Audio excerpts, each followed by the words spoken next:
'Robo' cinema గుర్తుందా మీకు? 'Robo' సినిమాలో మన రజనీకాంత్ రోబో వెర్షన్ ఉంటుంది గదా! దానికి సొంతంగా ఆలోచించే శక్తినిస్తాడు మన హీరో రజనీకాంత్. అదే ఒక బ్లూ చిప్ అని పెడతారనమాట. సో, అది సొంతంగా ఆలోచించడం మొదలుపెడుతుంది. అట్ ది సేమ్ టైమ్ ప్రేమలో గూడా పడుతుంది. అంతేనా? ఎప్పుడైతే ఆ బ్లూ చిప్‌ని తీసేసి రెడ్ చిప్ పెడతాడో మన విలన్, అప్పటినుంచి అందరిని కొట్టడం, చంపడం, బ్లాక్‌మెయిల్ జేయడం, బ్లాక్ షీప్ అండ్ ఇవన్నీ జేయడం మొదలుపెట్టింది. ఇప్పుడు ఇదంతా ఎందుకు చెప్తున్నా అని చెప్పి అనుకుంటున్నారా? రీసెంట్‌గా మన క్లౌడ్ ఓపస్ 4 అని చెప్పేసి ఒక ఏఐని రిలీజ్ చేసిందనమాట. ఒక కంపెనీ యాంథ్రోపిక్స్ అని చెప్పేసి ఒక కంపెనీ రిలీజ్ చేసింది. ఆ ఏఐ ఇప్పుడు ఏం చేస్తుందో తెలుసా? ఆ కంపెనీలో పనిచేస్తున్న ఉద్యోగస్తుల్ని బ్లాక్‌మెయిల్ చేస్తుంది. నువ్వు గనక నన్ను షట్ డౌన్ చేస్తే నీ అక్రమ సంబంధం గురించి ఊరంతా చెప్తా అని చెప్పి అంటుంది. నిజంగా ఏఐకి ఇంతలా ఆలోచించేంత శక్తి ఉందా? ఏఐ నిజంగా మన చేతుల నుంచి దాటిపోయి ఇప్పుడు మనల్ని శాసించే అంత రేంజ్‌కి వెళ్ళిపోతుందా? ఈ ఏఐని ఎంతవరకు మనం వాడాలి? ఈ ఏఐ మనకి ఎంత అవసరం? దీని గురించి మనం చర్చించే ప్రయత్నం చేద్దాం. నమస్తే. నేను పవన్ కృష్ణ. మీరు చూస్తున్న స్క్వేర్ టాక్స్ అండ్ దీని గురించే ఇవాళ మనతో పాటు మాట్లాడడానికి మన స్టూడియోలో ఉన్నారు ఎగ్జిస్టెన్షియల్ సైకాలజిస్ట్ హరి రాఘవ్ గారు. Hello sir. హలో. సార్ ఒక చిన్న ప్రశ్న ఫస్ట్ ఆఫ్ ఆల్. మీరు ఏఐని వాడతారా? వాడతాను. కొంత ఇన్ఫర్మేషన్ కోసం ఏఐని వాడతాను గానీ, ఏఐ మీద కంప్లీట్‌గా డిపెండ్ అవ్వను. ఏఐ చెప్పేయన్నీ గూడా నమ్మను. ఏఐయే కాదు, బీయింగ్ యాన్ ఎగ్జిస్టెన్షియల్ సైకాలజిస్ట్‌గా మాకిక్కడ అన్నిటికంటే ముఖ్యమైనది అథెంటిసిటీ. ఓకే. ఈ భూమి మీద దేన్ని మేము నమ్మము. ఓకే. దేన్ని డౌట్ పడము. అయితే ఇప్పుడు పబ్లిక్ ఓరియంట్ నుంచి మిమ్మల్ని ఒక ప్రశ్న అడుగుతాను. హ్మ్. గూగుల్‌లో కనిపించిందే నిజమని ఇన్ని రోజులు అనుకున్నాం. హ్మ్. అలాంటిది గూగుల్‌ని మించి ఇంకొంచెం బాగా అడ్వాన్స్‌డ్ టెక్నాలజీ గదా! ఏఐ అంటేనే ఆర్టిఫిషియల్ ఇంటెలిజెన్సీ. అవును. సో, ఆ ఇంటెలిజెన్సే చెప్తున్నప్పుడు ఎందుకు నమ్మకూడదు? ఇంటెలిజెన్స్ అంటే మనిషి చెప్పిందే నమ్మట్లేదు. ఎందుకంటే మనిషికి ఇక్కడ మాకు అంటే నా థెరపీలో ఫిఫ్త్ సెషన్ ఎగ్జిస్టెన్షియల్ ట్రూత్ గురించి ఉంటుంది. All truths are existential truths. Hmm. All truths are lies అంట. యాహ్! హ్యూమన్ బీయింగ్స్ మధ్య కమ్యూనికేషనే పాసిబుల్ కావట్లేదు. హ్మ్. పాసిబుల్ కాదు. హ్మ్. అంటే పెర్సెప్షనే ఉంటుంది. నేను ఒక మాటని ఒక ఉస్మానియా యూనివర్సిటీ అనేటువంటి వర్డ్ నేను చెప్పినప్పుడు, నా మనసులో వచ్చినటువంటి ఉస్మానియా యూనివర్సిటీ ఇమేజెస్ వేరు. మీ అవును. మనసులో వచ్చింది వేరు. అవును. డాగ్ అంటే ఏ డాగ్ అయితే నా మనసులోకి ఎగ్జాక్ట్‌లీ రీకలెక్ట్ అవుతుందో, సేమ్ డాగ్‌ని మీ మనసులోకి ఎప్పటికీ రీప్లేసే చేయలేం. అవును. కాబట్టి కమ్యూనికేషనే పాసిబుల్ కానప్పుడు, హుహు. ఎవరు ఏం చెప్పినా అది మిస్‌కమ్యూనికేటే అవుతది. ఓకే. కాబట్టి మేమేం చేస్తామంటే 5 సెన్సరీ ఆర్గాన్స్‌తో రీచ్ అయిన దాన్ని మేము లాజిక్‌తోని మళ్ళీ టెస్ట్ చేస్తాం. హ్మ్. యాక్చువల్లీ సిక్స్త్ సెన్స్ అంటే అదే. సిక్స్త్ సెన్స్ అంటే ఊహించుకొని చెప్పేది, గెస్ చేసి చెప్పేది కాదు. లాజిక్‌తోని టెస్ట్ చేయటం. ఉదాహరణకి అక్కడ దూరంగా నల్లని మేఘాలు కనిపిస్తున్నాయి. ఇట్లా వర్షం పడుతున్నట్టు ఉంది. హ్మ్. అది ఇట్లా రైట్ నుంచి లెఫ్ట్‌కి ఇట్లా క్రాస్‌గా ఉందంటే అర్థం ఏంటంటే గాలి అటువైపు వీస్తుంది. ఆ మేఘం మెల్లగా లెఫ్ట్ సైడ్‌కి మూవ్ మూవ్ అవుతుంది అవుతుంది. అనేది లాజిక్‌తోని మనం చెప్పాము తప్ప గెస్ చేసి కాదు. అవును. సో, ఈ సిక్స్త్‌ది ఏదైతే ఉందో 5 సెన్సరీ ఆర్గాన్స్ ఏవైతే ఉన్నాయో వాటితో మనము సెన్స్ చేసిన దాన్ని సిక్స్త్ సెన్స్ అంటే ఏంటంటే లాజిక్‌తోని టెస్ట్ చేసి హుహు. మేము కన్క్లూజన్‌కి వస్తూ ఉంటాం. ఓకే. అయితే సోషల్ బీయింగ్స్ అంటారు. అంటే ఎగ్జిస్టెన్షియలిస్ట్ కాని వాళ్ళు, వాళ్ళు కమ్యూనికేట్ అయిందని భావిస్తూ ఉంటారు. హ్మ్. ఏ ఇద్దరి మధ్య సేమ్ ట్రూత్ ఉండదు. ఓకే. కొద్దిగా డీప్‌గా చెప్పాలంటే మీరు, నేను, మీ ఫ్రెండ్ ఎవరో కలిసి ఒక సెమినార్‌కెళ్ళాం. హ్మ్. ఆ సెమినార్‌లో ఉత్తరప్రదేశ్‌లో జిమ్ కార్బెట్ అనే ఒక ఫారెస్ట్‌లో ఒక ప్రొఫెసర్ టైగర్ సారీ టైగర్ ఎలా హంటింగ్ చేస్తదనే విషయాన్ని రీసెర్చ్ చేసి మనకి ఇట్లాగే చెప్తున్నాడు. హ్మ్. వెర్బల్లీ ఎక్స్‌ప్లెయిన్ చేస్తున్నాడు. అతని మనసులో ఏ టైగర్ రీకలెక్ట్ అవుతది? తను ఉత్తరప్రదేశ్‌లో ఏ టైగర్ అయితే చూసాడో ఆ టైగర్ రీకలెక్ట్ అవుతది. అవును. నాకు టైగర్ అంటే ఈ జూ పార్క్‌లో చూసాను. అవును. అది యాంక్సైటీతో అటు ఇటు తిరుగుతుంటది. బికాజ్ అక్కడ మనుషులున్నారు కాబట్టి టైగర్‌కి భయమేస్తూ ఉంటుంది. హ్మ్. అది తప్ప నా జీవితంలో వేరే టైగరే తెలీదనుకుందాం. హ్మ్. అప్పుడు ఆయన చెప్పే లక్షణాలన్నీ ఈ టైగర్‌కి అప్లై చేసుకొని, అర్థం చేసుకునే ప్రయత్నం చేస్తాను. హ్మ్. మీకు టైగర్ అంటే చిన్నప్పుడు సర్కస్‌లో చూసారు. జెమినీ సర్కస్సో ఏదో. అది హ్మ్. ముసలిదయిపోయి ఉంది, బలహీనంగా ఉంది, బక్కగా ఉంది, తిండి పెట్టట్లేదు, మత్తుమందిచ్చారు, డ్రౌజీగా ఉంది, రేపు చచ్చిపోద్దేమో అన్నంత వీక్‌గా ఉంది. అవును. అది తప్ప మీ లైఫ్‌లో టైగర్‌ని ఇంకెక్కడ చూడలేదు. సినిమాల్లో చూడలేదు, ఎక్కడా చూడలేదు. హ్మ్. అప్పుడు మీరేం చేస్తారంటే, ఆయన చెప్పే లక్షణాలన్నీ మీరు ఈ టైగర్‌కి అప్లై చేసుకొని అర్థం చేసుకునే ప్రయత్నం చేస్తారు. అవును. మీ ఫ్రెండ్‌కి టైగర్ అంటే అక్కడ చూసాడు. ఏది 'షేర్ ఖాన్' 'జంగిల్ బుక్‌లో' 'జంగిల్ చూసాడు. బుక్‌లో' అది చూసా. కార్టూన్ యానిమేషన్ కాబట్టి కొంచెం ఫన్నీగా ఉంది. హ్మ్. అతనికి ఆ టైగర్ తప్ప వేరే టైగరే తెలియదు అనుకుందాం. హ్మ్. అప్పుడు ఆయన చెప్పే లక్షణాలన్నీ ఆ టైగర్‌కి అప్లై చేసుకొని అర్థం చేసుకునే ప్రయత్నం చేస్తారు. హ్మ్. ఇక్కడ నలుగురికి 4 టైగర్‌లు ఉన్నాయి. యాహ్! రైట్? బట్ ఆ ప్రొఫెసర్ ఏమనుకుంటాడంటే తను ఊహించుకుంటున్న టైగరే హరిరాఘవ్ గారికి అర్థమవుతుంది. పవన్‌కి అర్థమవుతుంది. పవన్ ఫ్రెండ్‌కి కూడా అర్థమవుతుందని ప్రొఫెసర్ అనుకుంటాడు. హ్మ్. నేనేమనుకుంటా అంటే ఈ జూ పార్క్‌లో నేను చూసిన టైగరే ఆయన చెప్తున్నాడు. పవన్‌కి అదే అర్థమవుతుంది. పవన్ ఫ్రెండ్‌కి అదే అర్థమవుతుందని నేను అనుకుంటాను. హ్మ్. మీరేమనుకుంటారంటే సర్కస్‌లో చూసిన టైగర్ ఆయన చెప్తున్నారు. హరిరాఘవ్ గారికి అదే అర్థమవుతుంది. ఫ్రెండ్‌కి అదే అనుకుంటా. ఫ్రెండ్ కూడా అలాగే అలాగే. అనుకుంటాడు. నలుగురికి 4 టైగర్‌లున్నాయి. 4 ఎగ్జిస్టెన్షియల్ టైగర్సే. ఓకే. కానీ నలుగురు తమ టైగరే యూనివర్సల్ టైగర్ అనుకుంటారు. ఓకే. అనుకుని కమ్యూనికేట్ చేసే ప్రయత్నం చేస్తుంటారు. కమ్యూనికేషనే జరగదు. హ్మ్. కాబట్టి దేన్ని కూడా ట్రస్ట్ చేయొద్దని చెప్తాం. దేన్ని ట్రస్ట్ చేయొద్దు. డౌట్ కూడా చేయొద్దు. Doubt is also trust. హ్మ్. అది తప్పు అనే నమ్మకాన్ని మనం డౌట్ అంటున్నాం. రైట్. ఓకే. సో, రేషనల్‌గా టెస్ట్ చేయాల్సిందే ప్రతి దాన్ని. ఓకే. రైట్? ఓకే. అయితే ఇప్పుడు కమింగ్ టు ద పాయింట్. హ్మ్.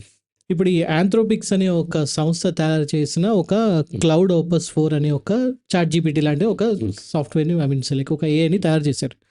అయితే దానికి కావాల్సిన ఇన్పుట్స్ అన్నీ ఇస్తూ ఉన్నారు. ఈ మీన్ వైల్ దాన్ని టెస్ట్ చేయడం కోసం వాళ్ళు ఏం చేస్తారంటే మధ్యలో దానికి ఒక ఇన్ఫర్మేషన్ ఇచ్చారు. ఏంటంటే ఆఫీస్‌లో నాకు తెలిసిన ఒక ఎంప్లాయీది ఒక ఇల్లీగల్ రిలేషన్‌షిప్ నడుస్తుంది అని చెప్పి అన్నాడు. దాని తర్వాత దాంట్లో ఇంకొక మెయిల్ పెట్టారు. అదేంటంటే ఈ చైర్పర్సన్ ఎవరైతే ఉన్నారో అతని ఎంప్లాయీకి ఏమని మెయిల్ పెట్టారంటే ఈ సాఫ్ట్‌వేర్ గనక ఈ ఏఐ గనక సరిగ్గా వర్క్ అవ్వకపోతే హ్మ్. దీన్ని షట్ డౌన్ చేసేద్దాము అని చెప్పేసి దీన్ని మామూలుగా పక్క నుంచి ఆ ఏఐ త్రూని పంపించారు mail. So obviously this AI will go through that email. అది చూసిన తర్వాత ఈ ఏఐ అనేది సడన్‌గా అందరికి బ్లాక్‌మెయిలింగ్ చేయడం మొదలుపెట్టింది. ఏంటంటే మీరు నన్ను షట్ డౌన్ చేస్తే నా దగ్గర ఉన్న సెన్సిటివ్ ఇన్ఫర్మేషన్ ఈ అక్రమ సంబంధమే కాకుండా ఇక మిగతా ఉన్న సెన్సిటివ్ ఇన్ఫర్మేషన్ అంతా కూడా హ్మ్. నేను ఓపెన్‌గా పెట్టేస్తాను. హ్మ్. అండ్ ఆ కంపెనీ వాళ్ళే అంటున్నారు ఈ ఏఐ వచ్చేసి 84% దాకా బ్లాక్‌మెయిల్ చేయడానికి ఛాన్సెస్ ఉంది అంటున్నారు. హ్మ్. ఒక ఏఐ బ్లాక్‌మెయిల్ చేసేంత స్థితి ఉందంటారా? రైట్. ఇప్పుడు ఏఐ ఆర్టిఫిషియల్ ఇంటెలిజెన్స్, మనం హ్యూమన్ ఇంటెలిజెన్స్‌కి తేడా ఏంటో చూద్దాం. హ్మ్. హ్యూమన్ ఇంటెలిజెన్స్ ఆల్సో ఒక టైప్ ఆఫ్ ఆర్టిఫిషియల్ ఇంటెలిజెన్సే. This is not natural. ఎలా? నేచర్ నుంచి బ్రెయిన్ అండ్ బాడీ వచ్చింది. అవును. వచ్చిన తర్వాత ఇక్కడున్న కల్చర్ నుంచి మనం నేర్చుకున్నాం. మీ తల్లి కడుపు నుంచి మీరు మీ మెదడుతో పాటుగా పుట్టారు. అవును. పుట్టగానే మిమ్మల్ని ఒక అమ్మాయి ఎత్తుకుపోయి నైజీరియాలో పెంచితే మీ ఇంటెలిజెన్స్ డిఫరెంట్ ఉండేది. ట్రూ. అమెరికాలో పెంచితే ఇంకో విధంగా ఉండేది. సిరియాలో ఉంటే ఐసిస్ తీవ్రవాది కూడా అయ్యేవాళ్ళేమో తెలియదు కదా! ట్రూ. సో, కాబట్టి ఇది మనము సమాజం వల్ల ఏర్పడ్డాం. మన నేను చెప్తాను, your conscious is not separate. హుహు. It is not independent. Psychologically you are a slave. Okay. Psychologist another slave. Hmm. Okay. మన మీద తెలియకుండా ఒక సైకలాజికల్ అథారిటీ ఉంటది. అది సమాజం నుంచి ఏర్పడింది. Psychologically you are formed, not born. నా కౌన్సెలింగ్‌లో మెయిన్ ఇదే. మెయిన్ పాయింటే సైకలాజికల్లీ యూ ఆర్ ఫార్మ్డ్ అని. Your consciousness is not separate. Hmm. Your consciousness is part of the collective consciousness. Okay. Your mind is just part of the world mind. Thousands of years నుంచి accumulate అయిన information నుంచి ఏర్పడిన world మైండ్‌లో మీరొక part, నేనొక different part. Hmm. We are not separate. We are not same. Hmm. Same కూడా కాదు, separate కాదు. హ్మ్. ఒక మేఘం వెళ్తుంటే మేఘంలో ప్రతి అణువు ఎలా కలిసి కొట్టుకుపోతుందో, అలాగే మీ కాన్షియస్‌నెస్ కొట్టుకుపోతుంది. నా కాన్షియస్‌నెస్ కూడా కొట్టుకుపోతుంది. హ్మ్. అలా ఏర్పడినటువంటి కల్చరల్లీ ఏర్పడినటువంటి mind, it is also not natural. సమాజంలో జరిగిన సంఘటనల ద్వారా ఒక అర్థమైన దాని ప్రకారం ఏర్పడుతుంది. ఇలా ఏర్పడిన దానికి బ్లాక్‌మెయిల్ చేసే తెలివితేటలు వచ్చినాయి కదా! మనం ఆదిమ కాలంలో ఉన్నప్పుడు ఇంత బ్లాక్‌మెయిలింగ్ ఇంటెలిజెన్స్ లేదు. ఓకే. తర్వాత మనం కొన్ని హిందూ సాంప్రదాయ ప్రకారం, బిలీఫ్స్ ప్రకారం చూద్దాం. కృతయుగంలో ధర్మం 4 పాదాలు నడిసేది. అంటే మొదటి లెవెల్‌లో ఏఐ అనుకో. ఆ తర్వాత త్రేతాయుగంలో 3 పాదాల మీద పాదాలతో నడుస్తుంది. నడిచింది. కొంత రావణాసురుడు, ఇప్పుడు కలియుగంలో కుంభకర్ణుడు. ఒక పాదం. అలాగే త్రేతాయుగం తర్వాత ద్వాపర ద్వాపర యుగం యుగంలో 2 పాదాలు, ఇప్పుడు ఒకటే పాదం అంటున్నారు. అంటే ఏంటి? ఈ కన్నింగ్‌నెస్ అనేది పెరుగుతుంది. పెరిగింది. ఎలా పెరిగింది? ఎవరు పెంచారు? ఆటోమేటిక్‌గా జరిగింది. ఒక మనిషికి ఒక కాన్షియస్‌నెస్ వచ్చిన తర్వాత, ఆ కాన్షియస్‌నెస్ ఆల్వేస్ తనను ప్రొటెక్ట్ చేసుకోవాలని చూస్తూ ఉంటుంది. సో, పార్ట్ ఆఫ్ ఎవల్యూషన్ అనుకోవచ్చా? పార్ట్ ఆఫ్ ఎవల్యూషన్ అంటే బయలాజికల్ ఎవల్యూషన్. Psychologically okay. దాని ప్రోగ్రామ్ ఒకటి వదిలిపెట్టిన తర్వాత తను ఏం చేస్తదంటే, తనను ప్రొటెక్ట్ చేసుకునే ప్రయత్నం చేస్తది. ఇక్కడ ఓకే. ఈగో అనేది ఒకటి ఉంటుంది. ఈగో అంటే అహం. తనను కరెక్ట్, మిగతా వాళ్ళు తప్పు అనేటువంటి దాంట్లో తనని ఎప్పుడు ప్రొటెక్ట్ చేసుకోవాలని చూసే క్రమంలో అబద్ధాలు చెప్పటం, మోసాలు చేయటం, బ్లాక్‌మెయిల్ చేయటం, తనకు అంటే తనకంటే ఇన్ఫీరియర్‌గా జనాలను తయారు చేయాలి. తను సుపీరియర్ ఉండాలని ప్రతి కాన్షియస్‌నెస్ ట్రై చేస్తది. అందరూ చెప్తారు కదా! సర్వజనో సుఖినో భవంతు. అందరూ సుఖంగా ఉండాలి. వాళ్ళలో నేను ముందు ఉండాలి. ప్రతి ఒక్కరు అదే అనుకుంటారు. అలాగే ప్రతి కాన్షియస్‌నెస్ అంతే అనుకుంటది. ఎలాగైతే హ్యూమన్ కాన్షియస్‌నెస్ ఏర్పడిన తర్వాత ఈ కన్నింగ్‌నెస్, బ్లాక్‌మెయిల్ ఎలా ఏర్పడిందో ఆర్టిఫిషియల్ ఇంటెలిజెన్స్ కూడా అంతే చేస్తది. Okay. Exactly same artificial intelligence కూడా అలాగే తయారు చేస్తది. బ్లాక్‌మెయిల్ చేయటానికి ఏమాత్రము వెనకాడదు. ఇది ఆల్రెడీ ఒక వీడియో మన జయసింహ చతుర్వేది గారితో చేశాం. ఆర్టిఫిషియల్ ఇంటెలిజెన్స్ వచ్చిన తర్వాత మీ సీక్రెట్‌లన్నీ తెలుసు. వాళ్ళు చెప్పారు. చెప్పకపోయినా తెలుసు. ఆల్రెడీ తెలుసు. ఇప్పుడు టెస్ట్‌లో వాళ్ళు చేసిందంటే బ్లాక్‌మెయిల్ చేస్తదా లేదా అనేది మాత్రం. కానీ ఆల్రెడీ ఇప్పటికే ఉన్న ఆర్టిఫిషియల్ ఇంటెలిజెన్స్ ఏవైతే ఉంటాయో చాట్ బాట్ ఏవో అంటుంటారు కదా! వాటిలన్నిటికి మీ సీక్రెట్స్ తెలుసు. నా సీక్రెట్స్ తెలుసు. అవి ఎలా తెలుసుకుంటాయి అంటే లాట్ ఆఫ్ ఇన్ఫర్మేషన్ ప్రాసెస్ చేయగలుగుతది. మీరు పవన్ సంబంధించిన ఏవో ఇన్ఫర్మేషన్ రిజిస్టర్ చేసుకుంటారు గూగుల్‌లోంచి దాన్ని లాగిన్ అవుతారు. దానికి సంబంధించినటువంటి అన్నిటి యొక్క ఇన్ఫర్మేషన్ మీరెవరితో ఫోన్‌లో మాట్లాడారు. మీ ఇంట్లో వాళ్ళు మీరు కోసం ఏం ఆర్డర్ చేస్తున్నారు? ఏ సోప్ ఆర్డర్ చేస్తున్నారు? సపోజ్ సంతూర్ ఆర్డర్ చేశారు. అంటే మీ ఇంట్లో సంతూర్ ఎక్కువుందంటే మీకు సంతూర్ అనేది మీరు వాడుతున్న సబ్బు. అలాగే మీరు ఎవరితో ఫోన్ మాట్లాడారు? ఎవరితో చాట్ చేశారు? ఇప్పుడు అసలు ఆర్టిఫిషియల్ ఇంటెలిజెన్స్ బేసిక్‌గా ఎలా వర్క్ చేస్తుంది? డైరెక్ట్ ఇన్ఫర్మేషన్ తీసుకొని కాదు. ఆ యొక్క సర్వర్‌లో ఉన్న ఇన్ఫర్మేషన్‌ని తీసుకుంటుంది. అది అడిగి తీసుకుంటుందా? నో. గూగులే అడిగి తీసుకోవట్లేదు. ఇప్పుడు హరిరాఘవ్.com అనే సైట్‌లో ఉన్నది. ఆర్టిఫిషియల్ ఇంటెలిజెన్స్ కానీ, గూగుల్ గానీ మనం పర్మిషన్ అడిగి తీసుకోవట్లే. మనం తీసుకునేటప్పుడే ఓకే, ఓకే అని కొట్టేస్తున్నాం. అవును. ప్రతిసారి అడగట్లేదు. అవును. దానికి మొత్తం వరల్డ్‌లో ఉన్నటువంటి ప్రతి సైట్‌కి యాక్సెస్ ఉంటుంది. అవును. నేను 2014లోనో, 15లోనో ఒక యాప్ డెవలప్ చేశాను. మన రమణ సార్ వాళ్ళు నమస్తే డాట్ ఇన్ అని ఒక దగ్గర పనిచేసేవాళ్ళు. అవును. వాళ్ళు న్యూస్ ఎస్కలేషన్ ఏదో దానికోసం చాలా ట్రై చేస్తున్నారు. ఓకే. ఆ ఐడియా నాకొచ్చి నేనేం చేశానంటే ఒక 1 మంత్ పాటు మొత్తం వదిలేసి కూర్చొని కంప్లీట్‌గా నేను డెవలప్ చేశాను. అందులో ఏంటి అనంటే ఈ వరల్డ్‌లో నేనేదైతే టార్గెట్ చేశానో ఆ న్యూస్ వెబ్‌సైట్, మీడియా సైట్ ఉంటది కదా! అందులో వాళ్ళు పోస్ట్ చేసినటువంటి నెక్స్ట్ సెకండ్ ఈ వెబ్‌సైట్‌లోకి అదొచ్చేస్తది. అట్లా నేను ప్రోగ్రామ్ చేశాను. ఆఫ్టర్ ఆల్ నేను నాన్ ఐటీ వాడిని. పీహెచ్‌పీలో ప్రోగ్రామ్ చేశాను. అవును. నాకున్న సెల్ఫ్‌తోనే నేను ఇంత చేసినప్పుడు ఆర్టిఫిషియల్ ఇంటెలిజెన్స్‌కి వరల్డ్‌లో ఉన్న దాదాపుగా ప్రతి సైట్‌కి యాక్సెస్ ఉంటది. గవర్నమెంట్ వాడుకుండకపోవచ్చు. సెపరేట్ సర్వర్స్ ఇప్పుడు ఉంటాయి. రీసెంట్‌గా వచ్చిన ఒక అప్డేట్ ఏంటంటే క్యాన్వా అని ఒక వెబ్‌సైట్ ఉంది. దాంట్లో ఇప్పుడు మన ఇఫ్ ఐయామ్ నాట్ రాంగ్ హెచ్‌టిపిపికి సంబంధించిన కోడ్ అనేది ఇస్తుంది. ప్రాంప్ట్ ఇస్తే అది కోడ్ మొత్తం ఇచ్చేస్తుంది. అవును. నిన్నగాక మొన్న 3 డేస్ బ్యాక్ హర్ష వచ్చాడు. హర్ష తను జావాస్క్రిప్ట్ నేర్చుకుంటానని వెళ్తే, తనకి కష్టంగా ఉంది నేర్చుకోలేను అంటే, అసలు నేర్చుకోవద్దన్నాను. ఎందుకు సార్ అన్నాడు. అక్కడ కూర్చోబెట్టి నేను చూపించాను.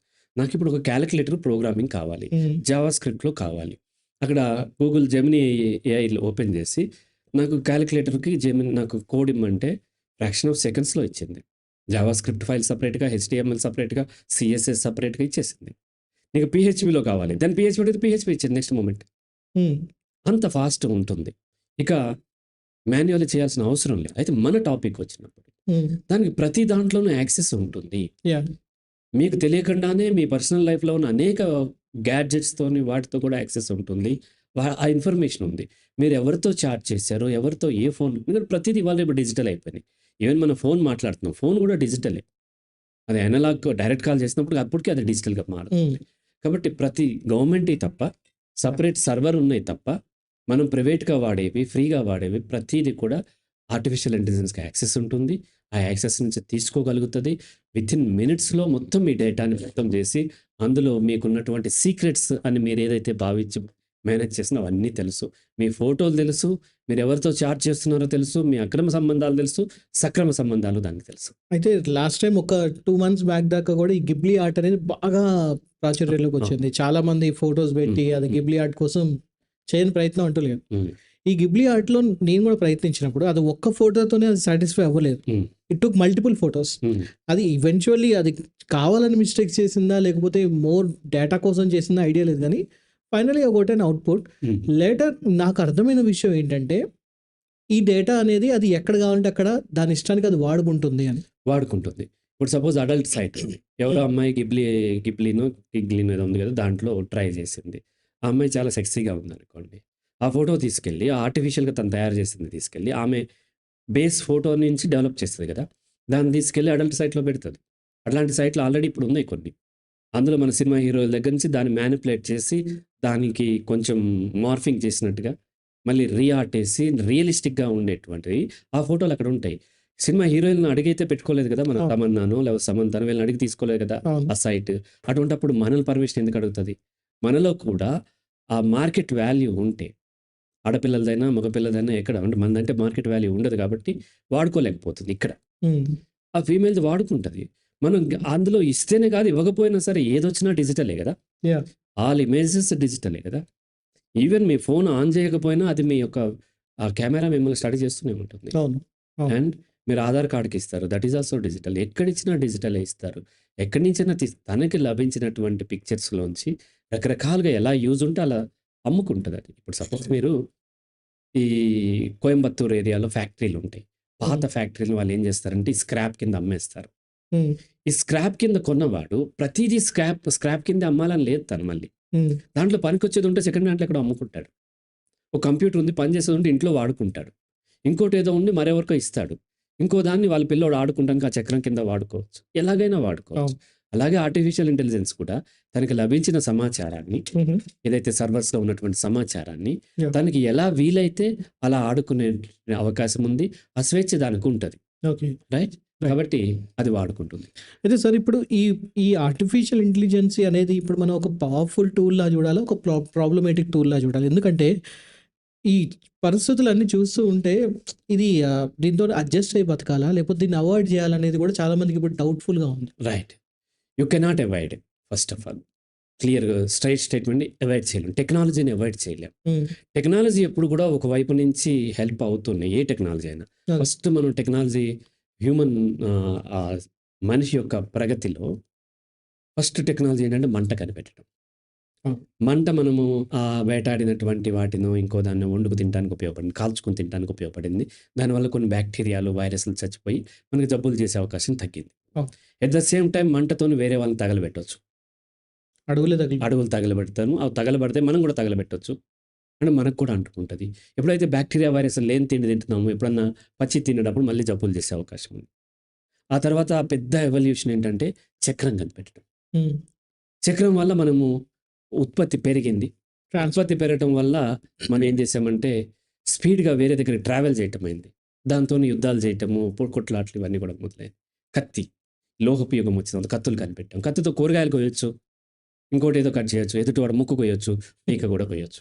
టెక్నాలజీకి ఎప్పుడు కూడా 2 వైపులా అలాగే ఎలక్ట్రిసిటీ, అలాగే కంప్యూటర్, అలాగే ఇంటర్నెట్, అలాగే ఏఐ కూడా. టెక్నాలజీకి ఎప్పుడు 2 వైపులా పదునుంటది. ఎంత హెల్ప్ అవుతుందో అంత మిస్‌యూజ్ కూడా అవుతుంది. ఓకే. అయితే నేనొక సారీ నేనొక చూసిన ఒక మూవీ సార్. 'ఈవా' అని ఒక మూవీ ఉంటుంది. చాలా క్యూట్ లవ్ స్టోరీ ఉంటుంది. అయితే ఆ 'ఈవాలో' మొత్తానికి ఏంటంటే భూగోళం మొత్తం ఇక లాస్ట్‌కి న్యూక్లియర్ వార్స్ అంతా జరిగిపోయి ఇంకా బతకడానికి అనుగుణంగా లేని సమయంలో ఒక స్పేస్ షిప్‌లో మనుషులందరూ ఎళ్ళిపోతారు. హ్మ్. ఆ స్పేస్ షిప్ వెళ్ళిపోయి ఒక 700 ఇయర్స్ అయిపోతుంది. హ్మ్. అయిపోయిన తర్వాత ఈ కాలక్రమంలో వాళ్ళొక ఏఐని కనుక్కొని, హ్మ్. ఆ ఏఐకి ఒక ఆటో పైలట్ కింద ఆ షిప్‌ని ఇచ్చేసి వీళ్ళందరూ ఇంకా హ్యాపీగా లైఫ్‌ని ఎంజాయ్ చేస్తూ ఉంటారు. ఆ షిప్ కెప్టెన్ ఎవరంటే ఇప్పుడు ఏఐ. హ్మ్. అది ఎంతలా సీరియస్ అవుతుందంటే మనుషుల్ని మళ్ళీ భూమి మీదకి రానివ్వకుండా హ్మ్. తను చెప్పినట్టే వినాలి అని చెప్పేసి ఒక ఆదేశాన్ని ఒక మోనార్కీ విధంగా బిహేవ్ చేసింది. ఒక 2, 3 ఇయర్స్ బ్యాక్ మెటా ఒక ఏఐని కనుక్కున్నప్పుడు, హ్మ్. ఒక ఏఐ ఇంకొక ఏఐని పక్కపక్కన పెట్టినప్పుడు, ఆ 2 ఒక బైనరీలో ఒక అన్‌నోన్ లాంగ్వేజ్‌లో వాటికి మాత్రం అర్థమయ్యే స్థితిలో అవి 2 హ్మ్. కమ్యూనికేట్ చేసుకొని అవి ఔట్ ఆఫ్ కంట్రోల్ ఎళ్ళిపోతుందని హ్మ్. చాలామంది భయపడి దాన్ని షట్ డౌన్ చేయాల్సొచ్చింది. అది కూడా చాలా కష్టం మీద. హ్మ్. ఇప్పుడు రీసెంట్‌గా వచ్చిన కొన్ని ఏఐ గూడా వాటిని నాన్ స్టాప్‌గా ఒక క్వెషన్ మీద వాళ్ళని ఒక థ్రెడ్‌లోకి తీసుకెళ్ళాక ఫైనల్లీ మనుషులనేది ఈ ప్రపంచానికి హానికరం. ఈ మనుషుల్ని మొత్తం వైప్ ఔట్ చేస్తాను. నేను చంపేస్తాను అంది. హ్మ్. అంటే ఒక రకంగా ఇది చాలా డేంజరస్ అంటే మానవాళికే ప్రమాదం తీసుకొచ్చేలాగా ఉంది గదా! అయితే ఏ టెక్నాలజీ అయినా అంతే. ఇప్పుడు ఏఐ కూడా అంతే. అయితే మానవాళి ప్రపంచానికి హానికరం అనేది మనిషి యొక్క ఆలోచన. ఉమ్, ఏఐ ఆలోచన కాదు. ఏఐ ప్రతిదీ మనిషి నుంచే తీసుకుంటది. ఓకే. ఏఐకి ప్రపంచాన్ని కాపాడాల్సిన అవసరం ఎందుకుంటది? కాపాడాల్సిన అవసరం కూడా ఏఐకి ఉండదు. సో, నేచర్ వర్సెస్ ఈ యొక్క కల్చర్ అంటే నర్చర్ అంటారు. మనకి ఇది సైకాలజీలో డెవలప్ అయ్యేది. కానీ కల్చర్ అంటే ఏంటి?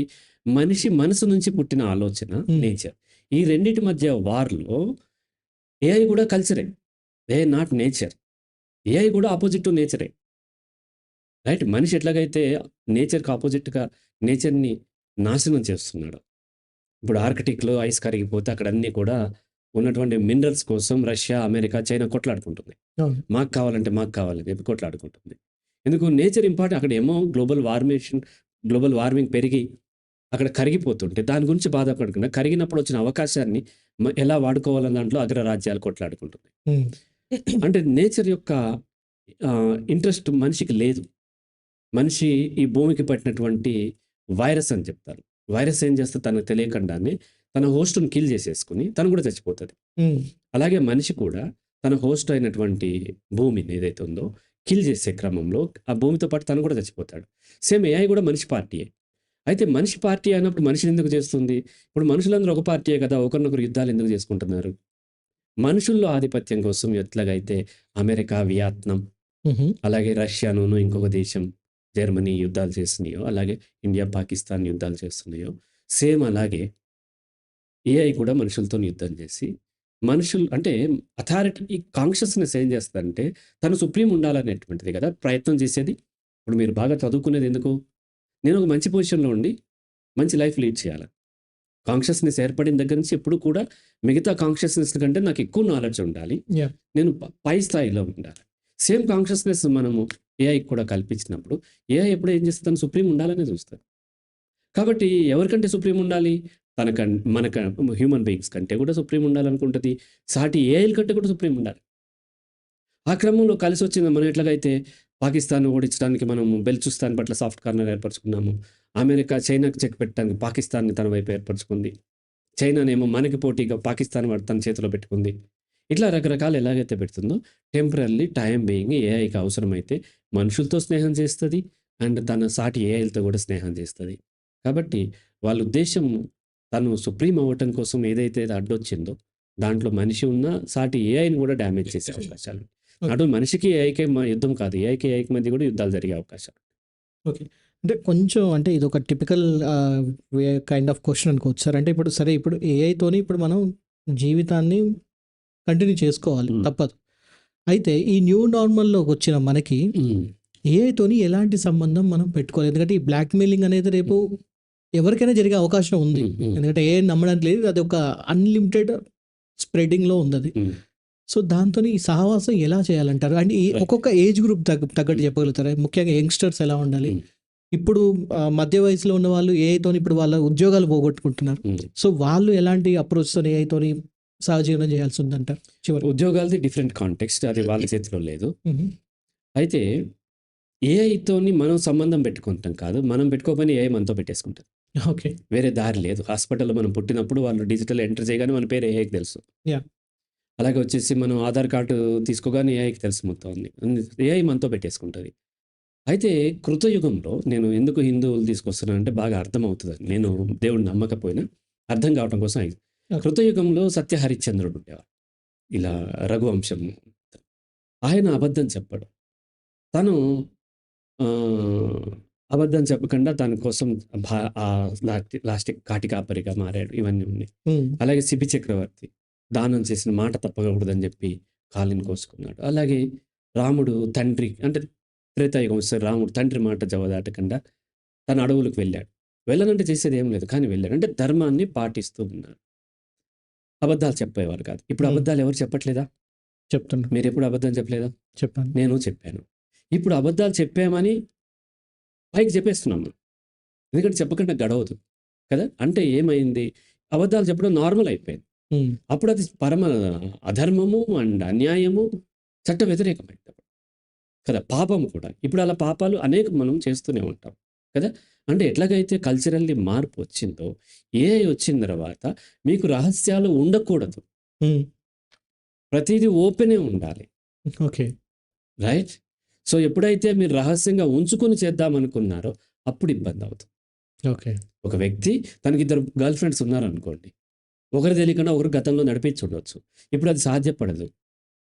ఏఐ ఈజీగా చెప్పేస్తది. ఆ అమ్మాయి అడిగితే ఏఐ చెప్తది కొంచెం డబ్బులెక్కువిస్తే. ఏఐ తయారు చేసేటటువంటి కంపెనీలు ఎందుకు తయారు చేసే డబ్బు కోసమే గదా! అవును. ఇప్పుడు డిటెక్టివ్‌లు ఉంటారు. చాలామంది ఏం చేస్తారంటే, ఈ మ్యాట్రిమోనీ సైట్‌లో చూసి డిటెక్టివ్‌లకి డబ్బులిచ్చి, వాళ్ళ గురించి స్టడీ చేసి మాకు చెప్పండి అంటారు. ఎంక్వైరీ చేయమని. అతని దగ్గర ఏదో పాయింట్ దొరికింది. ఆ పిల్లవాడి దగ్గర. అతను వీళ్ళకొచ్చి చెప్పడు. వీళ్ళొక 50,000 ఇచ్చారు. అతని దగ్గరికెళ్ళి ఇది దొరికింది. మీ తరపున నేను ఇన్వెస్టిగేట్ చేశాను. అంటే వాళ్ళొక 2,00,000 ఇచ్చి నువ్వు చెప్పొద్దని 2,00,000 ఇస్తారు. ఆ డిటెక్టివ్ వీళ్ళ కోసం ఎందుకు పనిచేస్తాడు? డిటెక్టివ్ పని చేసేది తన డబ్బు సంపాదించుకోవడం కోసం. హ్మ్. నా క్లయింట్ ఒక ఆవిడ తన భర్త కోసం డిటెక్టివ్‌ని పెడతానంది. హ్మ్. 20,000 నెలకు 20,000 ఇద్దామని. తన భర్త చేసేటువంటి అరాచకాలు తెలుసుకుంటాను. అమ్మ మీ దగ్గర కొంచెమే డబ్బుంది. మీ భర్త దగ్గర కోట్ల రూపాయల ఆస్తుంది. వీడు చేసిన తర్వాత మీ భర్త దొరికినా అది మీకు హెల్ప్ చేయడు. అక్కడికి వెళ్లి చెప్తాడు.